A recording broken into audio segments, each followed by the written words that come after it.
So Tucker Carlson gave a speech at the Charlie Kirk memorial service, and according to Hotspot, he gave a coded story about the Jews at Charlie Kirk's memorials. Ready? You want to hear it? Here it is. Ultimately, he was a Christian evangelist. And it actually reminds me of my favorite story ever.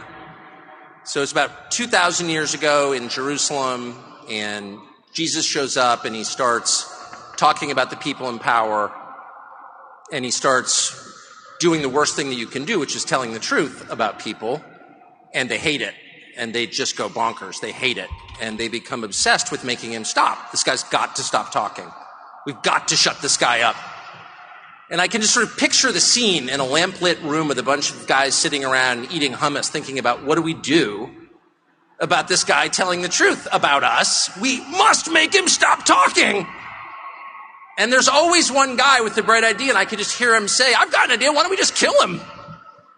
That'll shut him up. That'll fix the problem.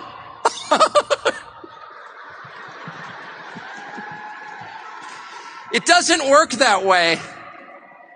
It doesn't work that way. Everything is inverted. Well, that was quite a story. It's not really coded. It's not really that coded, is it? He who dips the hummus with me shall betray me this night. Oh, he's talking about Osama bin Laden. 12 followers, was betrayed by a great man. And his name, Osama bin Laden. So that was quite a story.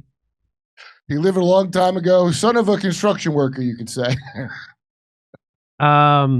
So Shadow of Ezra tweets this out. Tucker Carlson reveals that Charlie Kirk told him many times in private that he didn't like Benjamin Shapiro. Let's listen. Netanyahu. He did not like Bibi Netanyahu. Did I say Ben Shapiro? Yeah. I meant Netanyahu. I'm going to guess Ben Shapiro too, but he says that in public. Yeah. Not Charlie Kirk, but Tucker does. All right, here we go. He did not like Bibi Netanyahu, and he said that to me many times, and he said to people around him many times. He felt that Bibi Netanyahu was a very destructive force. He was appalled by what was happening in Gaza. And then why did Charlie Kirk have an Israeli security team? That seems to that anyway. But here we go. He was above all resentful that he believed Netanyahu was using the United States to prosecute his wars for the benefit of his country, and that it was shameful and embarrassing and bad for the United States, and he resented it. Didn't hate Netanyahu. He wasn't out there with a placard saying that, but he certainly expressed that to me and a lot of other people. And there's no question that Bibi's defenders on the internet will call me a liar or a kook, but that's a fact. And enough text messages exist that I think it can probably be verified in pretty short order. Not that it needs to be, because that is true. Shortly after that speech, there was a very intense attack on Charlie, and to some extent on me, not that I really noticed. But on him, I have no donors. He had $100 million worth of donors. And so, because he was involved in a different project from just yapping on the internet, which is what I do for a living, he was dependent to a great extent on his donors, of course. It's a nonprofit. And they went after him and tormented him. Not all, of course, many were supportive, but the ones who were offended by my speech, and there was a small, very intense group who were, tormented Charlie Kirk until the day he died. Hey, didn't we report about it? They're calling him anti-Semitic because Dave Smith was on his TPUSA thing? Yeah. Yes. That's how I immediately had some suspicions, because the next thing I saw after he died is, oh, he was a lion for Israel. Oh, you're glazing him up how you did with Robert Maxwell. Yep. After he tried to blackmail Israel and they killed him. Yeah. So Tucker's a big problem, and there was a big problem that Charlie Kirk platformed Tucker, as the kids say today, platformed that, let him speak at the Turning Point's big convention in Tampa. That was a big problem. That's Bill Ackerman, and I think he told Bill Ackerman when they had that contentious meeting where he was shouted at on Long Island, that in the Hamptons, I think that. He said, the more people tell me I can't have Tucker Carlson at my thing, the more I want to have him. I didn't give that guy enough credit. I was very hard on Charlie Kirk because he said, I'm going to trust my friends in government. Yeah. And now I feel bad because Clearly, the dude went in not understanding until they killed him. To me, that's what's very clear. And so he is a free speech martyr, 100% in my book, and I didn't give him enough credit, but, I wasn't in his shoes, dude. I don't know what he's dealing with. People think it's normal to get donors. Like, you understand, that's not bad to people to have a couple of billionaires backing you. You're supposed to have that. So you don't find out until it's too late, and because he had the largest young people conservative thing in the country, he became more useful dead than alive, in my opinion. Young people have abandoned Israel. Like, first of all, most Israelis and Jews don't like Netanyahu. Only the really crazy, uninformed ones like him. That people don't realize the other ones don't like him. And I predicted they're going to blame it on him at the end of the day, this terrible crime they're going to do. That's what they're going to do. And so it's just that the ones that live there are really that racist that they'll stick with him still, even though he paid for Hamas and it's known. Well, it's like it's just like 9/11 and George Bush. Everybody, he had unbelievably bad approval rating. And then as soon as 9/11 happened, 90% of the country was behind him. And we were the same told, thing. We got to be more like Israel from now on. Remember? That was the number one thing. Yes. So Tucker Carlson just, laying it down at the Charlie Kirk Memorial. Because discussing what they did. I mean, the guy... him just like pushing back a little bit on donors is enough to get him killed, I think. And, I talk all kinds of shit because I'm not invited to the Riyadh Festival and other things because look at me. But that guy, to me, that's a big deal that he bucked his donors enough that could happen to him, So I feel bad that I was that hard on him because he must have been under a lot of pressure. Yeah. I didn't know much about Charlie Kirk. And so I think I tempered my criticism of him, but you didn't. Oh, he was like 6'7" or some crazy thing. That's why his head was big, because he's a giant. I didn't know he's that big. Poor guy. I feel bad, dude. That guy, like, I certainly had Dave Smith on. I made fun of him on Twitter directly at him. I'm always mad at these people when they say a thing that's so wrong. I get mad. And but then he said reasonable things I didn't even know about up until he died.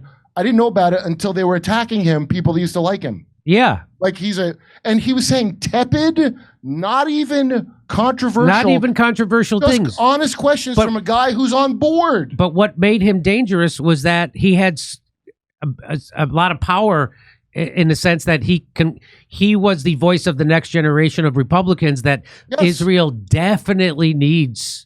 If you don't do what we want, you're more useful to us dead, like a music star at age 27 when they figure out they're getting screwed. And so they could kill him and then create a left-right divide, because left and the right were starting to come together around Israel. And so they can create, and then blame it on a trans lover, and then they could say, "But look, that's left wing." And so who controls the tech? And then that nonsense, and then all of the idiots repeat that. All the idiots immediately repeated that. Not everybody, but everybody who did repeat that is an idiot. And I know. You really think that this was a left-right thing? You really think that anything the FBI is saying and Kash Patel with his guilty face, a bad liar face, you think? So again, this was obviously done to keep the left-right divide going, because if the left and right come together, that's the end of the establishment, and that's the end of our support for Israel.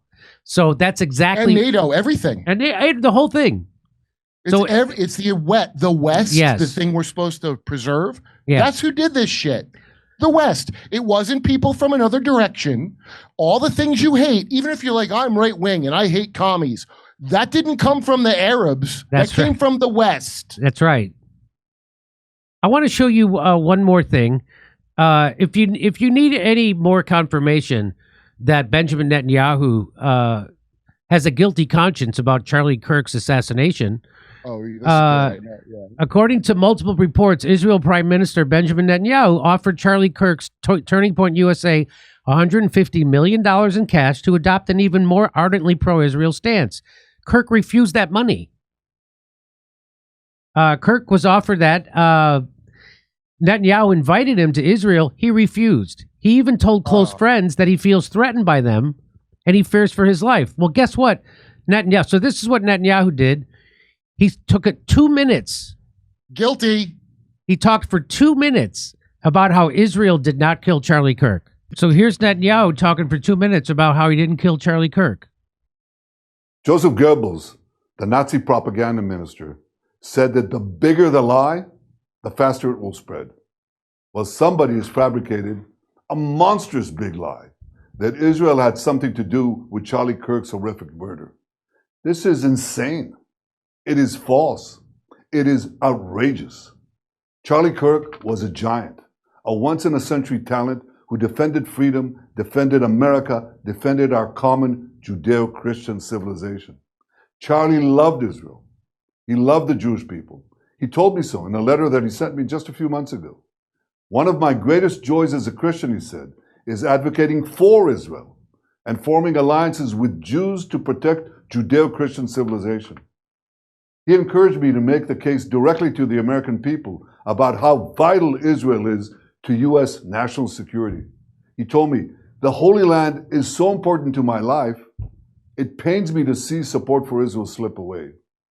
Now, if Charlie disagreed with a policy of mine or a decision here and there, not only did I not mind, I welcomed it. This is the essence of Charlie. This is the essence of a free country. It's exactly what Charlie stood for. And I knew that his suggestions always came from the heart, from his love for Israel and from his love for the Jewish people. A few weeks before his death, I spoke to Charlie. I invited him to visit Israel again. And sadly, that won't happen. Now some are peddling these disgusting rumors, perhaps out of obsession, perhaps with Qatari funding. What I do know is this: Charlie Kirk was a great man, and a great man deserves honor, not lies. Rest in peace, Charlie Kirk. May your memory be a blessing. Okay, so that pretty much confirms it for me that that Israel and Netanyahu had something to do with it. Did you hear where he slipped in the truth about how Charlie would? Because you know Charlie, he probably did love Israel, and he didn't understand. That's He'd right. been taught that Israel's good, and it's not going to genocide people in front of your face and brag on TikTok about it. So much like me, who didn't look into it for 20 years straight, and only knows because this show after Norman Finkelstein explained it. Much like me, when he saw the thing, he said, "That seems really bad." You know? Hey, Netanyahu, you should maybe explain this better because I like Israel. I don't want it to have a bad time. I don't understand, right? And then that's when Charlie became more valuable dead than alive. That's what I think. Look at the star of Epstein on the flag behind it. Yep. It's here's this is from an old show called MASH.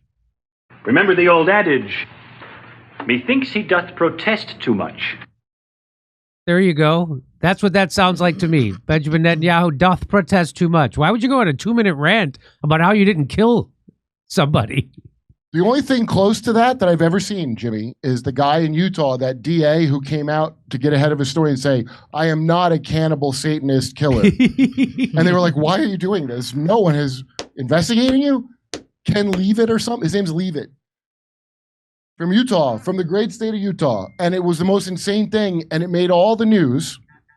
And it that albino chick that don't like you was trying to help cover it up. The one that emailed you about her story about people that don't like Ukraine, Brandy Sorosodonsky or whatever fucking, the Pratt librarian / I like how misinformations are. Did you notice how he slipped in Judeo-Christian civilization? There's no That's not a such thing. That's not a thing.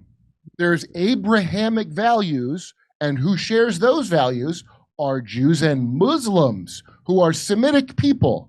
They're all Semites. Did you know that? No, I didn't think you did.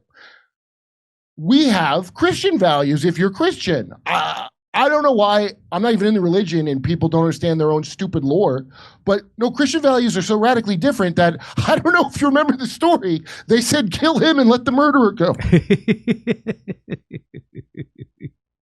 And by the way, I want to point this out for people that blame the Jews for killing Christ. The whole point of Christ is for him to die for you. So don't get hung up that someone killed him. Yeah. The whole thing, if you believe, you don't have to believe the story if you don't want, but the story is a sting operation to trick them into making him a human sacrifice to free you. That's the story. Now, you can say it's fake, but how is a Christian going to believe in a thing called Judeo-Christian values? That is nonsense. And that's why that Judas was instrumental in the saving of the world, right? Because if he didn't turn in Jesus, they wouldn't have killed him, and that was the key. That was the whole key to the whole plan, if you right? set a sting, you're going to catch some scumbags. You saw it to catch a predator. Yeah. Hey, what are your biggest concerns right now when it comes to your money and your savings? Is it the fact that the national debt is now over $37 trillion and climbing by another trillion every 100 days? Is it inflation, the high cost of living, and the fear that your dollar buys less every single month? Well, maybe it's the fact that U.S. treasuries are no longer the bedrock of global finance, or that BRICS nations are actively working to dethrone the dollar. Even Bank of America has warned the dollar has already lost 10.7% of its value since January and is teetering on collapse. Add to that banks failing and the domino effect of debt threatening to bring everything down with it. If you're worried about your savings, your 401k, or your IRA, you're not alone. But here's the good news. You don't have to sit and wait for disaster. Call my friends at the Monetary Gold. They'll help you build a personalized game plan that moves a portion of your vulnerable paper assets into something real, gold and silver. Unlike the dollar, unlike Wall Street, precious metals never lose their value. Robert Kiyosaki calls this the everything bubble. And when it bursts, you don't want to be left destitute. There's only one answer. Protect yourself with precious metals before it's too late. Pick up the phone, call Monetary Gold today at 800-476-7790 and secure your future. Visit jimmylovesgold.com or call 800-476-7790 right now. Come see me on tour in Hermosa Beach, Sacramento, San Francisco, Melbourne, Australia, Sydney, Australia, Brisbane, Burbank, California the day after Thanksgiving, and Pottstown, Pennsylvania. Go to jimmydore.com for a link for tickets.